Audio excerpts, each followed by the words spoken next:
vamos a resolver un examen. Vamos a estudiar la parte de química que trata sobre la cinética. El tema, por lo tanto, se llama cinética química. ¿De qué trata el tema? Bueno, pues la cinética química es la parte de la química que se ocupa del estudio de la velocidad de las reacciones químicas. ¿Por qué una reacción química ocurre de forma más veloz que otra? ¿Cuáles son las condiciones que nos permiten acelerar una reacción o frenarla? Estas cuestiones y otras muchas son las que da respuesta a esta parte del temario, la cinética química. Lógicamente, en esta parte vamos a ver una introducción, que es la que se suele estudiar en el sistema español en segundo de bachillerato. Es un cursito, este que vamos a hacer ahora, válido para aquellos que estéis en bachillerato, pero también muy útil para aquellos que estéis en un primer curso de universidad y queráis recordar en qué consiste esta parte de la cinética química. Y de hecho, hay algunas partes de este vídeo que prácticamente se ven solo en la universidad, aunque tampoco he llegado a profundizar tanto como en un curso ya plenamente universitario. ¿De acuerdo? Entonces, en principio este curso va dirigido a aquellas personas que quieren aprender algo sobre cinética química a un nivel preuniversitario, aunque como he dicho, hay partes del vídeo en las cuales se entra en temas casi universitarios. Vamos allá. Hay que tener una serie de conocimientos previos para poder aprovechar al máximo este vídeo. Aquí os dejo algunos códigos QR con vídeos míos en los cuales podéis repasar estos conceptos. Cálculos cuantitativos básicos, repaso de disoluciones, repaso de estequiometría. Y antes de comenzar este interesante vídeo, os recuerdo que podéis suscribiros al canal y activar la campanita si queréis seguir recibiendo más vídeos como este. También os agradecería que le dejarais un like al vídeo. Me anima a seguir creando más contenido de este tipo. Vamos con la introducción. La cinética química es la parte de la química que estudia todo lo que se relaciona con la rapidez o velocidad con que ocurre una reacción. ¿Qué es la velocidad de la reacción? Es el cambio de concentración de un reactivo o de un producto con respecto al tiempo. Sus unidades son normalmente molar partido segundo o mol litro menos 1 segundo lo menos 1. Lógicamente es posible utilizar otras unidades, como en lugar del litro el decímetro cúbico. También se puede expresar el volumen en centímetros cúbicos o el tiempo en minutos u horas. Aunque normalmente yo siempre trato en este vídeo de que las unidades sean mol litro menos 1 segundo a la menos 1, que es lo más cómodo para trabajar. Aunque ya os digo que en función de las circunstancias y del ejercicio nos podemos encontrar con otras unidades. Si se representan gráficamente las concentraciones de reactivos y productos frente al tiempo, o el número de moles o moléculas, se observaría que la concentración de los reactivos disminuye y la de los productos aumenta, aunque la variación de la concentración respecto del tiempo no suele ser constante. Ahí podéis ver una gráfica que me parece muy ilustrativa. Al principio tenemos solo reactivos y conforme se va produciendo la reacción química, va aumentando la cantidad de producto, lógicamente, y disminuyendo la de reactivos. Al final de esta reacción química ya no quedan reactivos. Eso implica que no estamos en un equilibrio químico, sino que la reacción se produce de forma completa. Vamos ahora con una serie de conceptos interesantes en cinética química. Dada la reacción A para dar B, la velocidad de reacción, como hemos visto antes, no es constante y disminuye conforme transcurre el tiempo. La velocidad promedio entre dos tiempos, T1 y T2, se puede expresar en función de los reactivos o de los productos. Aquí tenéis las definiciones. Lógicamente, no hace falta que lo diga, pienso yo, pero lo voy a decir. Parad el vídeo cuando lo consideréis necesario para tomar apuntes. De hecho, esto no se trata de que estéis viendo un vídeo y ya está, sino que estéis con la libreta y el lápiz y el papel y cualquier herramienta que utilicéis para tomar apuntes e ir haciendo unos apuntes a vuestra medida, porque si no esto no valdrá de nada. Por lo tanto, podemos poner ahí las fórmulas de la velocidad promedio que he llamado V sub P. En el caso de que utilicemos las concentraciones de reactivos, como podéis ver, debo poner un signo menos delante del incremento. La velocidad promedio será igual a menos el incremento de la concentración de A dividido el incremento del tiempo, es decir, la cantidad de tiempo transcurrido. Ello es así porque nosotros siempre vamos a expresar la velocidad como un valor positivo, y como el incremento en los reactivos es negativo, ya que la cantidad de reactivo disminuye, por eso ponemos un signo menos. En el caso de que calculemos la velocidad promedio utilizando las variaciones de las concentraciones de productos, entonces tendremos que la velocidad promedio es igual al incremento de la concentración de los productos partido el incremento del tiempo. Ahí tenéis la fórmula desarrollada. El signo menos, como he dicho antes, e insisto de nuevo porque es muy importante, se coloca en el incremento de los reactivos, pues este incremento es negativo y la velocidad debe ser positiva. La velocidad de reacción debe tener el mismo valor con independencia de la especie química que se elija para su expresión. Eso implica que la velocidad promedio es igual a menos el incremento de la concentración de A partido el incremento de tiempo igual al incremento de la concentración de B partido el incremento de tiempo. Claro, en este caso, al ser la relación estequiométrica entre reactivos y productos 1 a 1, esa ecuación nos ha salido muy facilita. Pero claro, si no es la relación estequiométrica 1 a 1, ¿qué haríamos? Vamos a comprobarlo viendo qué ocurriría si la relación fuera de un reactivo A para dar 2 moléculas de reactivo B. Como podéis ver, según esa reacción química, por cada mol de A que desaparece se producen 2 moles de B. En este caso, como podéis ver, la velocidad promedio cambia un poquito. Debemos colocar un coeficiente, un medio, delante del incremento de B partido el incremento de tiempo. Ello es debido a que por cada mol de A que desaparece se producen 2 moles de B. Si la reacción fuera, por ejemplo, 3A para dar B, por cada 3 moles de A que desaparecen se produce 1 mol de B y la velocidad promedio quedaría expresada de la forma que tenéis en pantalla. Lo dicho antes, no dejéis de tomar apuntes, ya que es muy importante que entendáis esta parte del tema, porque aunque estamos al principio, luego vamos a utilizar de forma habitual este tipo de expresión. Para una reacción general, podemos escribir la ecuación de la siguiente manera. Ahí la tenéis en pantalla. Como podéis ver, siempre multiplicamos por 1 partido el coeficiente estequiométrico cada uno de los cocientes incrementales, colocando el signo menos delante de aquellas especies que son reactivos. Vamos a ver ejemplos, que es la mejor forma de entender esto que acabamos de explicar. En el enunciado de un ejercicio diríamos más o menos lo siguiente.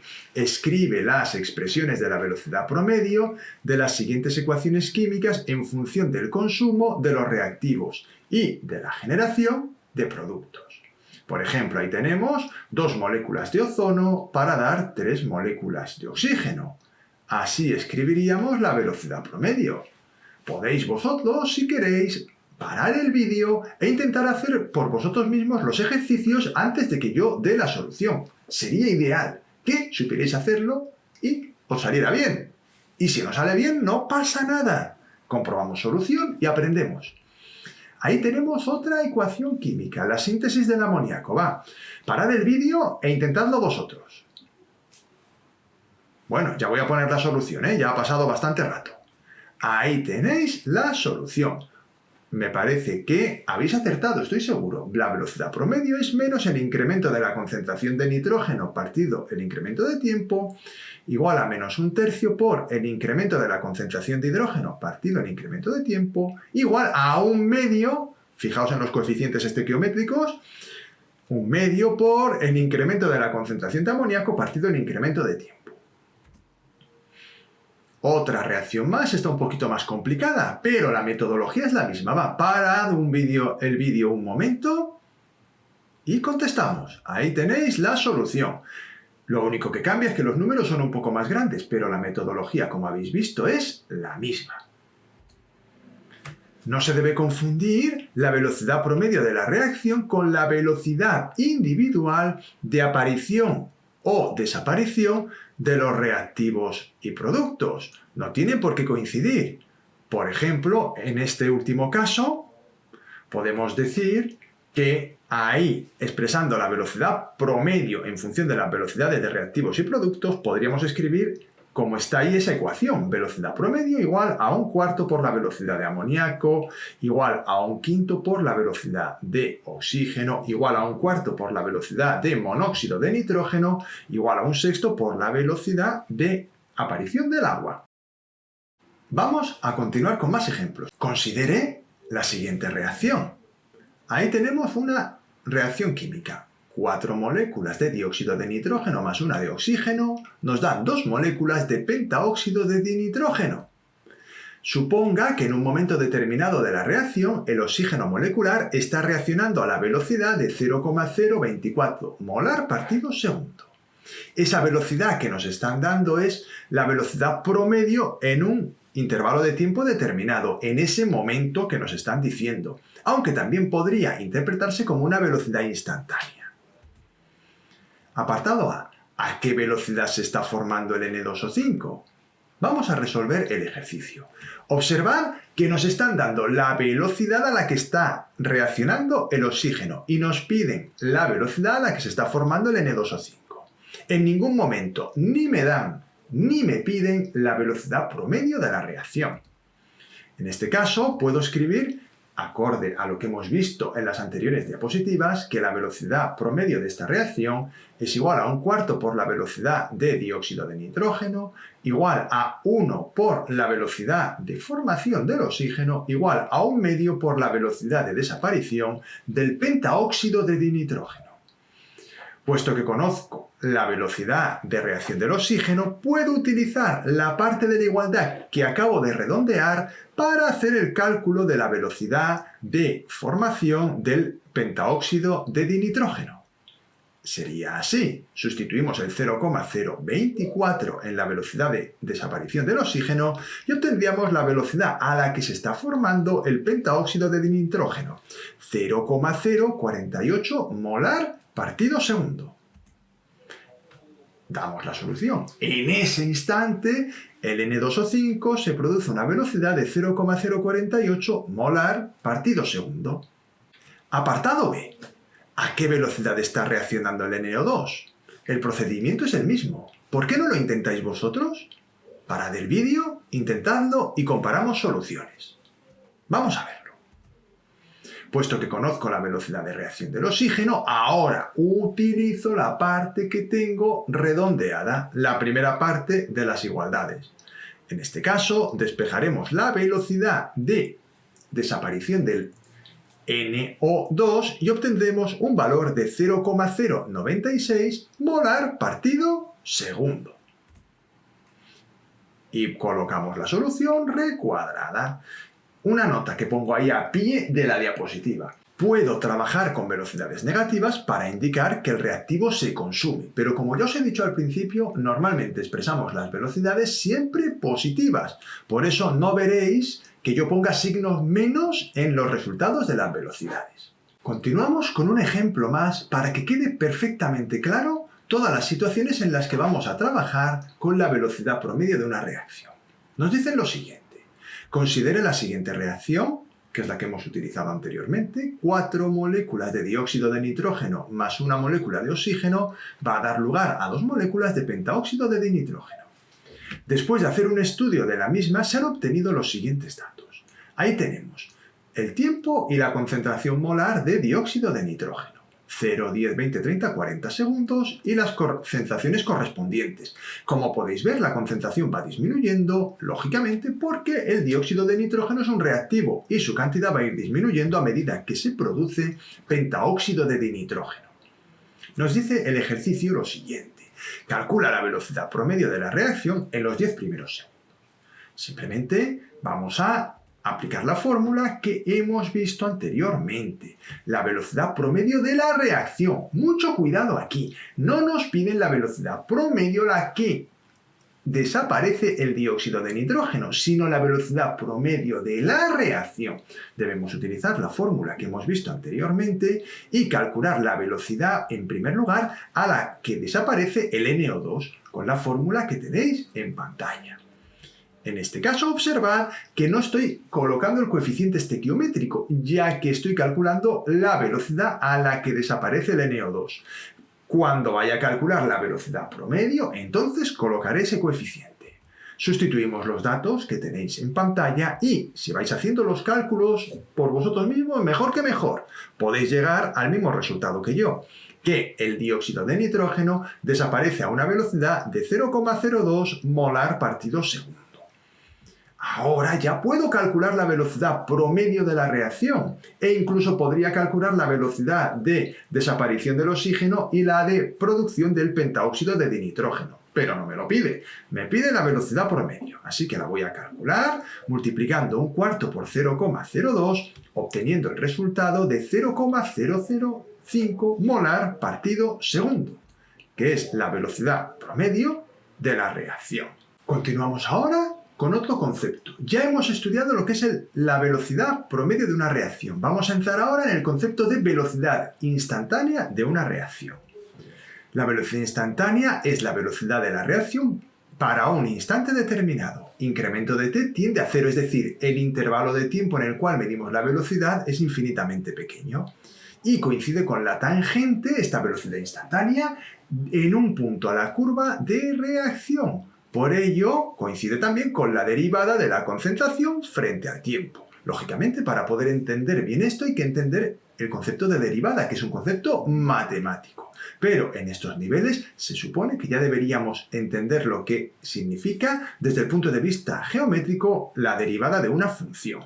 Como podéis ver en el gráfico que he puesto en pantalla, a medida que transcurre el tiempo, la pendiente de la recta tangente a la curva va cambiando. De hecho, si os fijáis, en este caso va disminuyendo ligeramente. Eso significaría que conforme transcurre el tiempo, la velocidad de la reacción va disminuyendo. Para una reacción escrita de forma general, como he puesto anteriormente, A de A más B de B para dar C de C más D de D, podemos escribir ahora la velocidad instantánea de la reacción con la fórmula que tenéis en pantalla. Observad que es idéntica a la que hemos escrito anteriormente para la velocidad promedio, solo que hemos cambiado los incrementos por derivadas. Esta forma de definir la velocidad nos permitirá, en cursos más avanzados, ya universitarios, obtener la ecuación que relaciona la concentración con el tiempo. Al final del vídeo os pondré algún ejemplo de cómo se integra esta ecuación para aquellos que tengáis curiosidad o estéis interesados en saber cómo se integran estas ecuaciones diferenciales. Me parece de máximo interés, incluso para personas que estéis en bachillerato y os guste la química.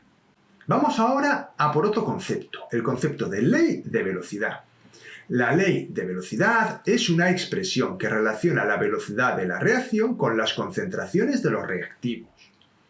Se determina experimentalmente y está subrayado. Hay que hacer hincapié en esto. Todo lo que hemos visto anteriormente son conceptos teóricos que se aplican lógicamente luego a los datos experimentales. Pero en este caso es una ley la que vamos a obtener que se obtiene experimentalmente. No olvidéis que la química es una ciencia empírica. Como pone ahí, se determina experimentalmente al estudiar la variación de la velocidad inicial con la concentración de los reactivos. Para la reacción general típica que estoy poniendo a lo largo de todo este pequeño curso, podemos escribir de forma general que la ley de velocidad de una reacción química diría lo siguiente. Velocidad de la reacción instantánea es igual a la constante de velocidad por la concentración de uno de los reactivos elevado a un coeficiente que le voy a llamar alfa para distinguirlo del coeficiente estequiométrico, ya que alfa, el orden de la reacción, como vamos a ver ahora que se llama esto, y el coeficiente estequiométrico no coinciden.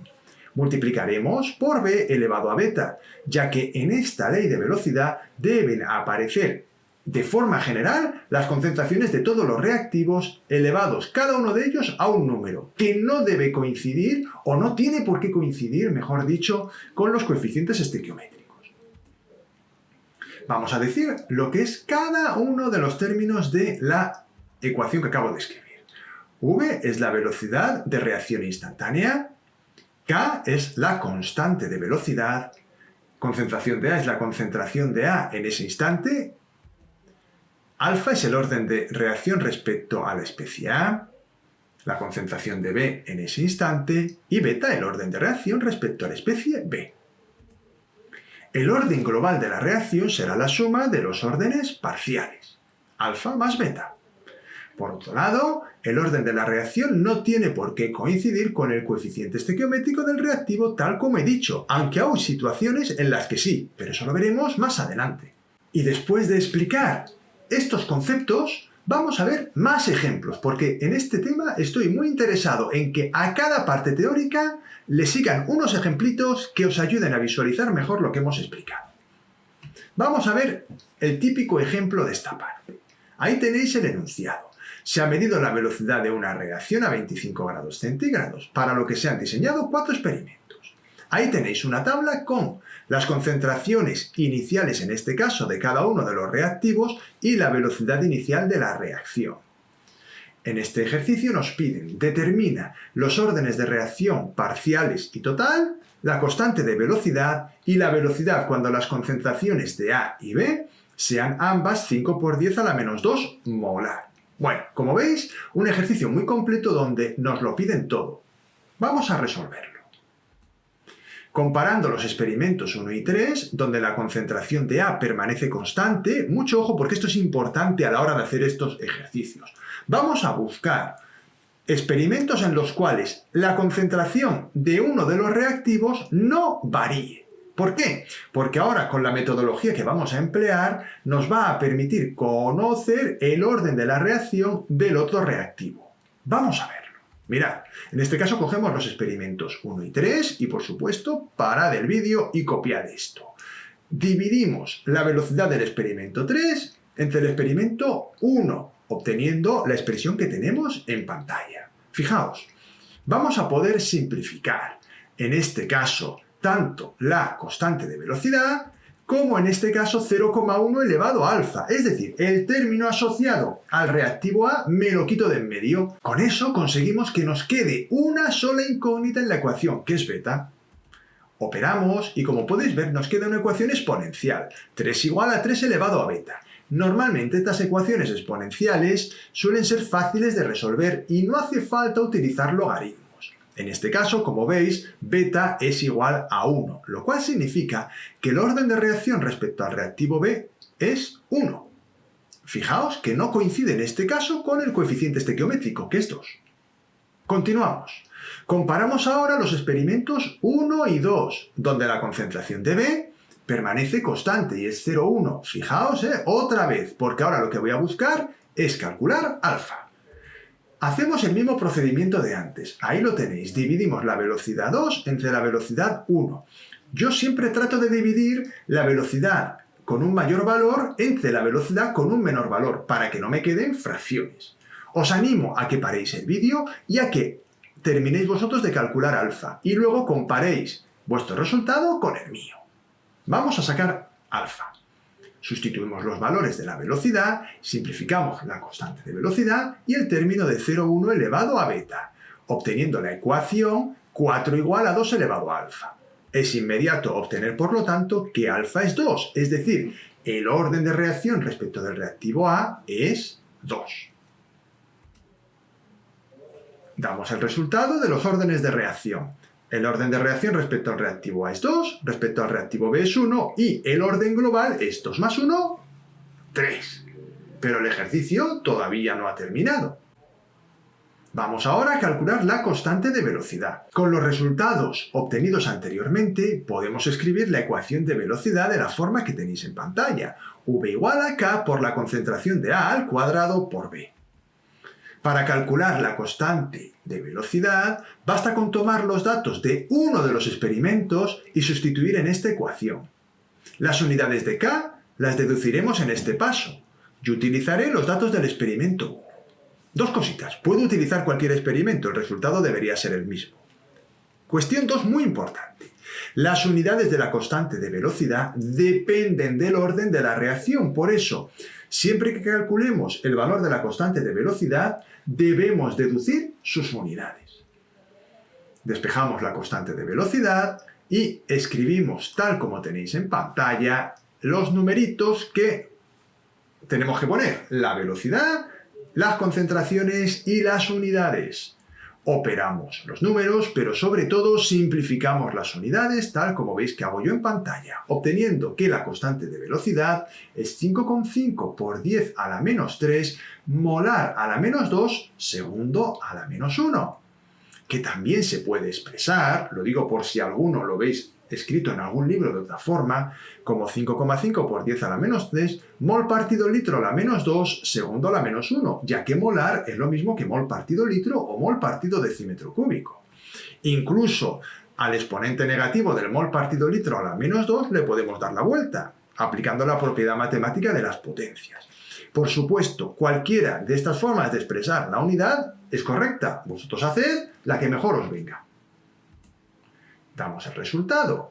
La constante de velocidad es 5,5 por 10 a la menos 3 litro al cuadrado partido mol segundo. Como veis, tenéis en pantalla ahora mismo 4 formas diferentes de expresar las unidades de la constante de velocidad. Y todavía podría ponerse de otras 4 más mínimo. Como se puede ver, hay muchas formas de expresar las unidades de la constante de velocidad. Insisto en ello. Pero es importante darse cuenta de que dichas unidades dependen del orden global de la reacción. Continuamos con este interesantísimo y completísimo ejercicio. Vamos a rematarlo. Nos piden por último la velocidad cuando las concentraciones de A y B sean 5 por 10 a la menos 2 molar. Vamos a utilizar los resultados obtenidos anteriormente, es decir, la ecuación de velocidad, ya sustituyendo el valor de la constante de velocidad. Sustituimos los datos simplemente como podéis ver en pantalla. No dejéis de hacerlo, aunque parezca muy fácil, ya que a veces en estas cosas tan fáciles es donde más nos equivocamos, al menos en mi caso. Sustituimos y obtenemos la velocidad.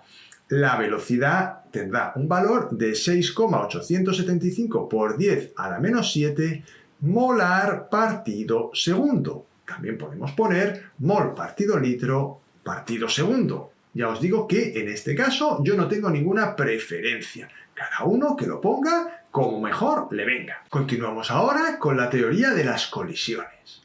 La teoría de las colisiones es un modelo para explicar los mecanismos de las reacciones químicas, es decir, cómo se producen las reacciones químicas a nivel atómico molecular. Un inciso.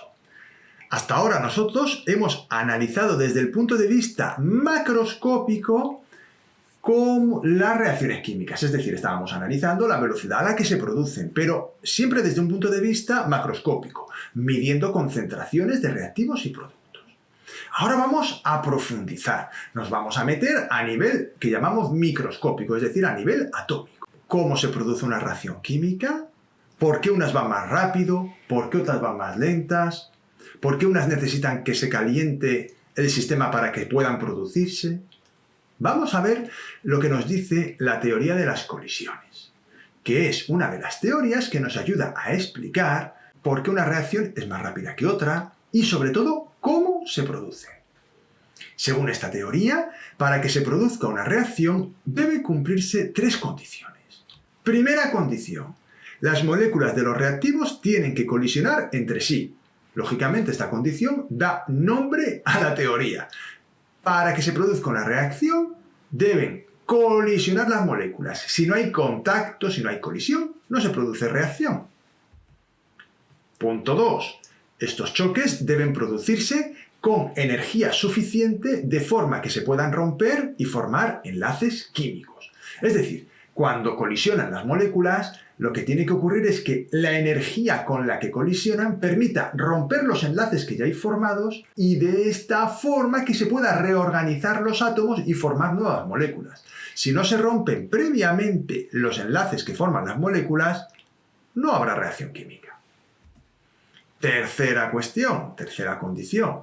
En el choque debe haber una orientación adecuada para que los enlaces que se tienen que romper y formar estén a una distancia y posición viable. muy importante, tema de la orientación. No vale cualquier choque aunque tenga la energía suficiente. Ahí tenéis un ejemplo de cómo chocan esas moléculas y forman nuevos reactivos. El dibujo no os lo toméis al pie de la letra. No se forma la molécula de agua por colisión de una molécula de hidrógeno y dos moléculas de oxígeno de forma simultánea. Eso sería, entre comillas, voy a contarlo un poquito aunque no está dentro del programa. Sería una reacción que se llama trimolecular y son poco habituales, ya que, pensando bien, que colisionen dos moléculas de hidrógeno y una de oxígeno simultáneamente es bastante complicado. Por lo tanto, esto es una ilustración que he sacado de internet para ilustrar lo que es la teoría de las colisiones. Pero el ejemplo no es el mejor del mundo para hablar de un mecanismo real de reacción. Y ahora, después de este pequeño inciso, continuamos. Estado de transición. Cuando las moléculas chocan, forman un complejo activado o estado de transición. Una especie formada temporalmente por las moléculas de reactivo que evoluciona hacia los productos. Desde el punto de vista energético, estoy seguro de que conocéis estas gráficas. Tenemos dos posibles situaciones. La de la izquierda, en la cual observamos que tenemos el estado de transición formado por los dos reactivos A y B, y en la derecha pasa lo mismo. ¿Cuál es la diferencia? La diferencia es que en el gráfico de la izquierda, la energía de los productos es inferior a la de los reactivos y eso nos va a indicar que la reacción es exotérmica, mientras que en el gráfico de la derecha ocurre al contrario y la reacción diremos que es endotérmica. Mirad, si os fijáis, la energía de activación en la gráfica de la izquierda es más pequeña que la energía de activación de la gráfica de la derecha. Eso tiene una implicación en el tema de lo que es la velocidad. Mirad, como hace falta una menor cantidad de energía para que se produzca la reacción que está en la izquierda, se puede suponer que la velocidad de la reacción que hay en la gráfica de la izquierda es mayor que la de la gráfica de la derecha. Tened en cuenta que cuanto más pequeña es la energía de activación, más probable es que el choque sea eficaz, ya que si las moléculas necesitan menos cantidad de energía, cuando choquen, lógicamente, pues es más fácil que se produzca la reacción.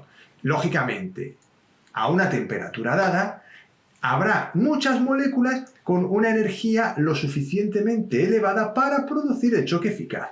En el caso de la gráfica de la derecha tenemos un problema y es que la energía de activación es alta. ¿Qué ocurre? Pues que de todo el conjunto de moléculas que hay en el sistema, muy poquitas tendrán la energía suficiente para llevar a cabo la reacción y eso va a producir que la reacción sea más lenta. De manera que, mediante esta teoría de colisiones, podemos establecer una relación directa entre la energía de activación y la velocidad de una reacción. Eso vamos a comprobarlo ahora después, en la siguiente diapositiva, con la ley de Arrhenius. Vamos a ponerlo ahí con sus símbolos en función de la entalpía. Reacción exotérmica, variación de entalpía menor que 0. Reacción endotérmica, variación de entalpía mayor que 0. La ecuación de Arrhenius expresa la dependencia de la constante de velocidad con la energía de activación, con la temperatura y con el factor de frecuencia. La expresamos como tenéis en pantalla. Constante de velocidad igual a A por E elevado a menos energía de activación dividido R por T. Siendo la K la constante de velocidad, A el factor de frecuencia, E sub A la energía de activación, R la constante de los gases ideales. Mucho cuidado, expresada en julio partido mol y Kelvin, ya que la energía de activación la vamos a poner en julio y la temperatura en Kelvin. Después de indicar cuáles son los términos que componen la ley de Arrhenius, debo comentaros una cosita. El factor de frecuencia representa la probabilidad de que un choque sea eficaz. Por lo tanto, es un factor que aunque no solemos calcular, es muy importante, ya que cuanto mayor es este factor de frecuencia, es decir, cuanto mayor es esa probabilidad de que el choque sea eficaz, mayor será la constante de velocidad y por lo tanto también será mayor la constante de velocidad. Por otro lado, observad que a mayor energía de activación, puesto que el exponente es negativo, menor constante de velocidad. Eso es muy importante. Justo lo hemos dicho en la diapositiva anterior y aquí lo vemos reflejado matemáticamente. También podéis ver que la temperatura está en el denominador de este exponente negativo. Eso significa que cuanto mayor es la temperatura, mayor es la constante de velocidad. Esto también nos lo dice la teoría de las colisiones. Fijaos, cuanto mayor es la temperatura, las moléculas tienen mayor energía y por lo tanto la probabilidad de que cuando choquen tengan la energía suficiente para que la reacción se produzca es mayor. Por lo tanto, fijaos que en esas condiciones que hemos dicho nosotros al principio se vienen reflejando en esta ley de Arrhenius. Tomando logaritmos podemos expresar la ecuación de Arrhenius en forma logarítmica. Mirad, para hacer esto hace falta saber un poquito de matemáticas. Lógicamente, pasito a pasito, lo vais copiando en vuestra libreta. Tomamos logaritmo a un lado y a otro. Aplicamos las propiedades de los logaritmos, esa que dice que el logaritmo de un producto es igual a la suma de los logaritmos de los factores y podemos rematar, saltándome ya algún paso para no ir tan poquito a poquito, llegar a la ecuación que tenéis en pantalla. Logaritmo neperiano de K igual a logaritmo neperiano de A más menos la energía de activación partido R por 1 partido T. Esta expresión logarítmica nos va a servir ahora un poquito más adelante. Esta forma de expresar la ecuación de Arrhenius nos permite observar una dependencia lineal entre el logaritmo neperiano de K y 1 partido T, pudiendo obtener de la pendiente de esa recta la energía de activación. Vamos a ver cómo. Si representamos los datos del logaritmo neperiano de K frente a 1 partido T, se obtendrá una recta como la que tenéis en pantalla. Lógicamente eso es una recta imaginaria, no tiene datos concretos, pero os pueden poner datos y entonces podríais representarla. Como podéis ver, la pendiente de la recta es negativa y será igual a menos la energía de activación partido R, pudiendo despejar la energía de activación quedando igual a menos la pendiente por la constante de los gases. Lógicamente, la constante de los gases debe ir expresada en Julio partido mol y Kelvin y ser 8,314. La pendiente de dicha recta nos permite calcular, como he dicho, la energía de activación. Aunque, ya os comento una cosa, normalmente en la Comunidad Valenciana, al menos, y en segundo de bachillerato, no se suelen pedir ejercicios en los cuales haya que calcular esta pendiente.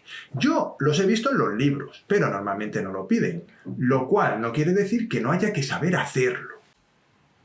La pendiente se puede obtener por el método de los mínimos cuadrados, aunque muchas calculadoras y programas informáticos también nos permiten calcularla aplicando este mismo método, pero sin tener que hacerlo a mano, claro, que es bastante pesado. Continuamos con la ley de Arrhenius. Esto que voy a poneros es una simplificación de lo anterior. ¿Qué ocurre si en vez de tener muchos puntos y poder obtener una recta de regresión, podemos considerar dos puntos de esa recta? Considerando dos temperaturas diferentes sobre la ecuación de Arrhenius, vamos a obtener dos ecuaciones. Ahí las tenéis. K1 para una temperatura 1 y K2 para una temperatura 2. En este caso, vamos a obtener el cociente de K1 entre K2 y operando, simplificaremos el factor de frecuencia y aplicando las propiedades de las potencias y los logaritmos tal como tenemos en pantalla, y haciendo esto poquito a poquito, vamos a obtener la ecuación que tenéis ahí recuadrada. Logaritmo neperiano de la constante de velocidad 1 partido la constante de velocidad 2 es igual a menos energía de activación partido R por 1 partido T1 menos 1 partido T2. Es decir, si yo conozco la constante de velocidad 1 y la temperatura 1, la constante de velocidad 2 a una temperatura 2, puedo calcular la energía de activación sin necesidad de hacer la recta de regresión, ¿de acuerdo? Esto sería a partir de dos puntos. Y esto también, como he dicho antes, aunque no lo he visto preguntado en muchos exámenes, sí lo veo en los ejercicios de los libros. Vamos ahora con el concepto de mecanismo de reacción. Una ecuación química ajustada nos da idea de cómo transcurre la reacción correspondiente, que puede ser el proceso global de un grupo de etapas elementales. Por ejemplo, la reacción química que tenéis en pantalla, 2NO más oxígeno para dar 2 moléculas de NO2, no transcurre mediante un choque entre 2 moléculas de NO y una de oxígeno, sino que se produce en varias etapas. Parece, como he dicho antes, bastante improbable que de forma simultánea colisionen dos moléculas de NO con otra de oxígeno. Esta reacción debe producirse de otra forma. Una forma posible sería la siguiente. Etapa 1. Dos moléculas de NO chocan entre sí formando una de N2O2. Etapa 2. Esa molécula de N2O2 formada choca con una de oxígeno y da lugar a dos moléculas de NO2. Si sumamos las dos reacciones de ambas etapas, llegamos a la reacción global que teníamos inicialmente. Algunas definiciones que debemos conocer para poder estudiar mejor los mecanismos de reacción las vamos a dar ahora y luego continuaremos explicando esta parte. Esta parte de mecanismos de reacción, al menos en la Comunidad Valenciana, no está dentro del temario de lo que se suele preguntar de selectividad, aunque en otras comunidades autónomas sí puede estarlo. Y por supuesto a nivel universitario, las personas que estudiéis química sin duda vais a estudiarlo. Etapa elemental es cada una de las reacciones que da lugar a la reacción global. Mecanismo de reacción es el conjunto de todas las reacciones elementales. Molecularidad de una etapa es el número que indica la cantidad de especies que interaccionan, que colisionan en esa etapa. Etapa limitante de la velocidad es la etapa más lenta del mecanismo y a partir de ella se deduce la ley de velocidad. Es decir, el paso lento nos da la velocidad de la reacción, ya que si un paso es muy rápido y el otro muy lento, lógicamente el tiempo de reacción viene dado por ese paso lento. Especie intermedia o intermedio de reacción son las especies que se forman en una etapa y desaparecen en otra posterior.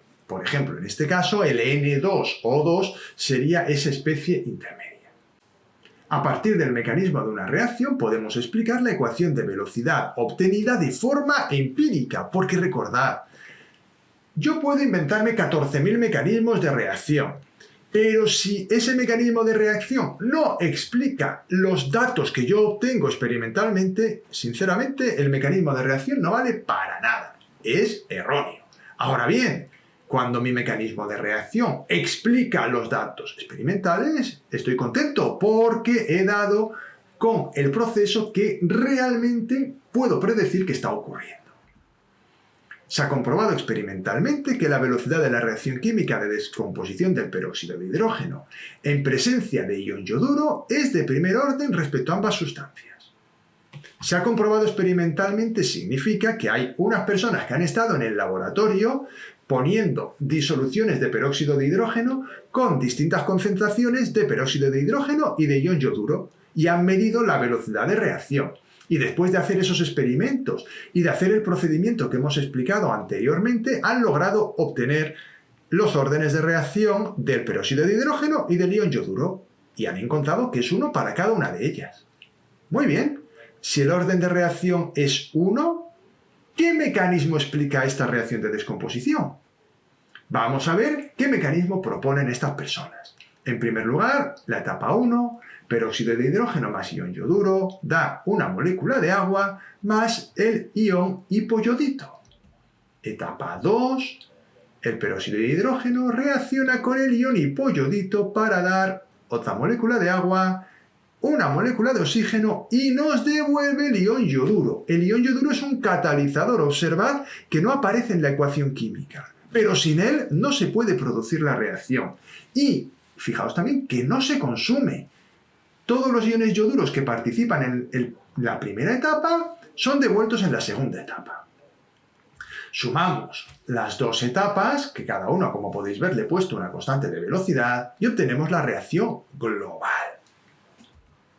Suponemos que el paso lento del mecanismo es la etapa 1.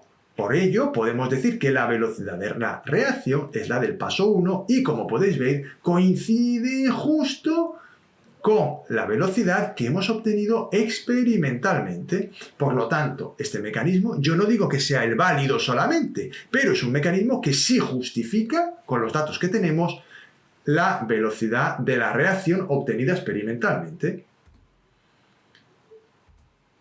Por otro lado, se observa que el ion yoduro, como he dicho antes, no aparece en la ecuación global, pero sí influye en la velocidad de la reacción. Continuamos ahora. La gráfica de avance de la reacción de la descomposición del peróxido de hidrógeno con ion yoduro sería similar a la que se muestra. Observad, tenemos dos etapas, la primera etapa y la segunda etapa. Fijaos que la energía de activación en la primera etapa es bastante más grande que la de la segunda etapa. Esto tiene una consecuencia y es que la velocidad de reacción limitante de la etapa limitante es la 1, ya que se produce más lentamente. Tened en cuenta que a mayor energía de activación, más lentamente se produce la reacción de forma general. Se puede comprobar que hay dos energías de activación, una por cada etapa del mecanismo. Además, podemos encontrar una zona en la que se encuentra un estado intermedio de la reacción, que es ese valle que hay ahí escrito. Vamos ahora con la catálisis. Catalizador es una sustancia que aumenta la velocidad de una reacción química sin consumirse. El proceso global no varía, pero hay un mecanismo alternativo de tal manera que la velocidad sin catalizador es más pequeña que la velocidad con catalizador. Es decir, el catalizador permite, mediante un mecanismo alternativo, acelerar la reacción química. Tipos de catálisis. Catálisis homogénea. El catalizador está en la misma fase que los reactivos. Catálisis heterogénea. El catalizador está en una fase distinta que los reactivos. Catálisis enzimática. El catalizador es una enzima. Este tipo de catálisis se produce en las reacciones bioquímicas asociadas a los seres vivos. De la ecuación de Arrhenius se deduce que a igual temperatura y factor de frecuencia, para que la constante de velocidad sin catalizador sea más pequeña que la constante de velocidad con catalizador, la energía de activación de la reacción catalizada tiene que ser menor. El incremento de entalpía de la reacción no varía por el proceso de catálisis. Ahí tenemos un esquemita donde está todo. No dudéis en parar el vídeo si necesitáis copiarlo. Ya sé que estoy yendo un poco rápido en el tema, pero es que el vídeo se me está haciendo muy largo y tampoco quiero que os aburráis. Lógicamente, este vídeo tiene lo más importante, pero algunos detalles seguro que se me están escapando. Por lo tanto, es conveniente que cojáis un libro de texto y lo completéis si así lo creéis oportuno. Ahí tenéis cómo sería la reacción sin enzima y con enzima, donde el enzima es el catalizador, porque esto lo he tomado de una reacción bioquímica, como podéis ver, la combustión de la glucosa. Observad que la energía de activación sin enzima es mucho más grande de la energía de activación con enzima. Y con esto terminamos el tema. Y hasta aquí ha llegado el vídeo de hoy. Espero que os haya ayudado a entender mejor este tema de cinética química. Ya sabéis que si queréis seguir recibiendo más vídeos como este, podéis suscribiros al canal y activar la campanita. Y por otro lado, os agradecería que le dejarais un like al vídeo y compartierais estos vídeos con más gente que los necesite. Los likes me ayudan a seguir creando contenido de este tipo, ya que yo me doy cuenta de si os interesan estos vídeos de teoría o no. Y ya os digo que no veo mucho interés en los vídeos de teoría, veo que os gusta más que resuelva exámenes, aunque yo creo que sin saber la teoría no se pueden resolver los exámenes. Por lo tanto, os animo a que veáis estos vídeos de teoría cuando tengáis que hacer o repasar un tema concreto. Aseguraos de que domináis bien la teoría para poder hacer bien los exámenes. Ya sabéis que yo en estos vídeos teóricos no lo puedo poner todo porque se me hacen muy largos y no me gusta aburrir al personal con vídeos tan largos. Pero sí me gusta poner lo fundamental para que vosotros os deis cuenta de si domináis el tema o no. Y si no domináis algo, podéis ir y mirarlo en algún libro para profundizar en algo que yo haya tratado de forma más superficial, ya que, como digo, no me voy a dedicar a hacer vídeos de 5 horas para un tema, porque lo veo excesivamente aburrido y largo. Para eso están vuestros profesores en el instituto, para explicaros el tema con mayor profundidad. Y, por supuesto, los libros, que os animo a que leáis siempre los libros de química o de cualquier asignatura que estéis estudiando para aprender. Y me despido, después de esta pequeña charla que no suelo dar. Muchas gracias por vuestra atención y nos vemos en el siguiente vídeo.